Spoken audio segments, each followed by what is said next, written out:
Hi everyone, so before I show you what's in my drawing pencil case, I'll show you the sort of things that I draw. So I've got a picture of my old cat, and I've got this screaming face. Didn't work out perfect, but still enough so it's alright. Got my Deadpool drawing, which with the glare of the light, because it's in graphite, does look a bit shiny, but I did Deadpool, and I did Bane, and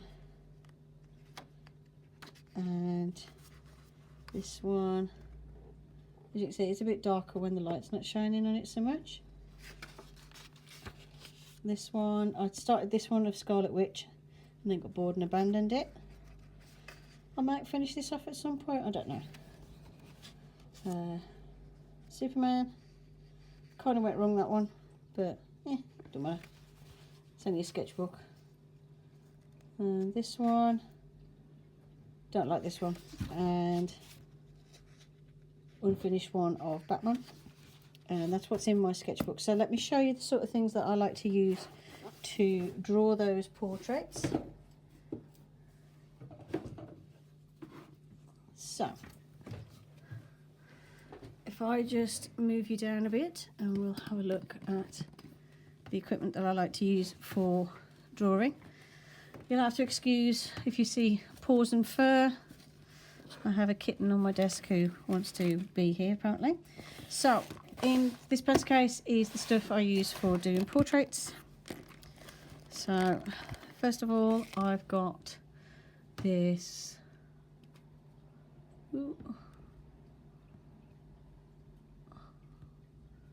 try and make it so I don't glow in the dark. I've got this Tombow eraser, and these are great because of the fine nib on them. Come on, one sec, because I'm glowing in the dark here. Okay, so these ones are great because they've got a very fine end on them, so you can really get into those really fine areas and erase very small areas to add extra detail. And I've got a pack of erasers that come out of my other pencil. I've also got this Derwent eraser. You just push it down to extend it. And this one is, oh, I've upset it now.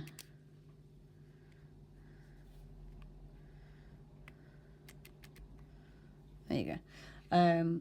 This is great for larger areas, so erasers are a must. Then I have the reason I've got this battery eraser refill is I have this Derwent battery eraser. This one's great for taking off very small amounts of pencil at a time, and you can just do very light touches, and then it's motorized, so it saves you having to go like to move it backwards and forwards. You can just go on there and just dab little areas to remove small areas of pencil. Then I have my favourite drawing tools, I should say, and these are Pentel Graph Gear 1000s, and they are a metal mechanical pencil, and the lead clicks down like that, and then you can click the clip and the entire end section will go back in, and then it'll pop back out later on. And these are great because obviously you can put them in your pencil case and protect the nibs and everything. They are very pleasurable to draw with. They've got a nice grip, they're very comfortable, they've got a nice little weight to them as well, which I like. Obviously they're metal, they're going to last years, and I find the leads in these are really good as well. I tend to use the 0.5 and the 0.9. 0.5 is for like the teeny weeny little details in a portrait, and then the 0.9 for slightly larger details. And then I do have, like for large areas, I have a Faber-Castell pencil in this one's an 8B, These are great for large dark areas of a portrait. Then I also have some more Faber-Castell pencils. These are my favourite artist pencils if I'm not using mechanical ones, and I've got a 2B, a B and a 4B. These are great for doing progressively darker areas of shading in a portrait. Then I've got box standard HB pencil, great for doing the basic drawing, the basic outline, and it's nice and light, so it's easy to erase and also easy to go over. And I do have this Faber-Castell 0.5 mechanical pencil, nice fine lead, nice light pen, comfortable to hold, and again useful for small details. I have this Winsor & Newton fine liner in 0.5 for when I want to go over and darken some lines, and or I want to do some ink sketching in a very fine pen. I use that. I also have my manuscript pen with this one came in a set with the fountain pen, and it's got a fine liner refill in at the moment. Quite useful for, again, ink sketching. Then for when I'm inking a drawing in my sketchbook, sometimes I use this Papermate, and it's a Papermate Flare with a medium nib, and it's just like a black felt tip pen. Then I have some various leads. The leads I tend to use are these ones. These are Pentel, and I've got 0.5, 0.9 and another 0.5. So I tend to use Pentel leads mostly. And this used to be my completely favourite, would never draw with anything else pen. But in recent years I prefer the Graph Gears. But this is the Pentel Twist and Erase, because it's great. You just throw this in your bag with your sketchbook and you've got a pencil, eraser all built in, and it's easy to transport. And if you turn the barrel, the lead, the eraser comes up and down, and then you've got the pencil at the other end.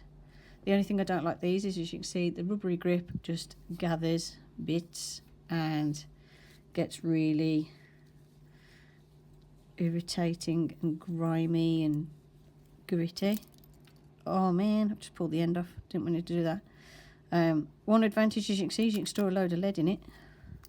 Oh, I've upset this now. Oops. It still works. I've just probably spilt half my lead. But a great drawing pencil. I just wish that the rubberized grip wouldn't gather all the bits. As you can see, my kitten has come to see what all the fuss is about.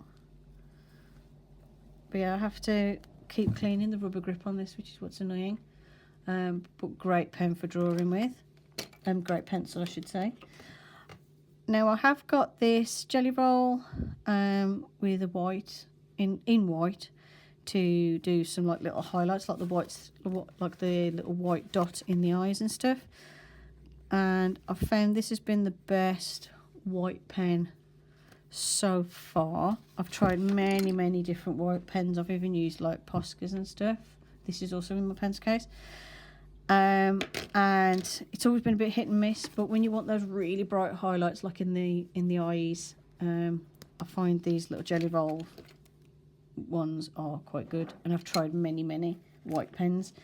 The other alternative I tend to use is this little fine Posca, again for the same purpose, to do like highlights in the eyes and things. I also have a Derwent blender, and it doesn't deposit any colour on the paper. What it does is it sort of, oh, it does actually on this, but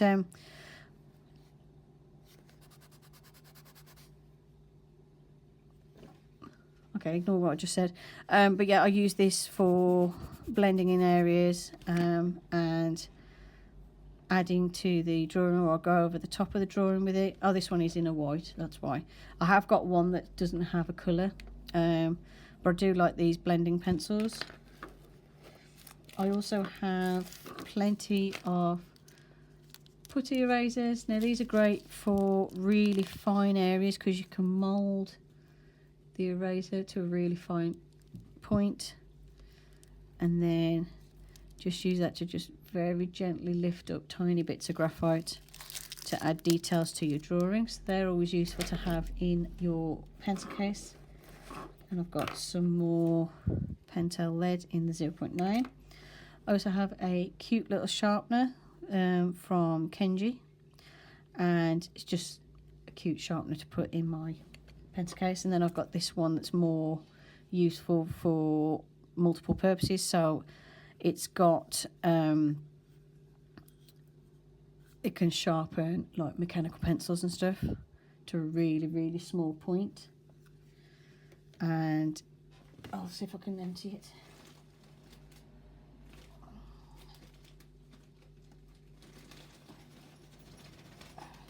There we go. So this is what it looks like inside. It's got the two very small sharpeners for like mechanical pencils, so I can give them a very fine tip. And it's also got standard sharpeners in the other end. Very useful from an artist's point of view. And then the last thing I have in there is a little Sharpie. Useful when I want to do some ink drawing. Useful for if I want to doodle on the front of my sketchbook, and also for really dark details on a portrait. Most of my portraits, like the ones in the sketchbook I've just shown you, they're all done with these two. And not a lot else. But sometimes I will ink over the top of them afterwards. And that's it. That's what's in my drawing pencil case. Hope you enjoyed the video. Thanks for watching, and I'll see you in the next one. Bye for now.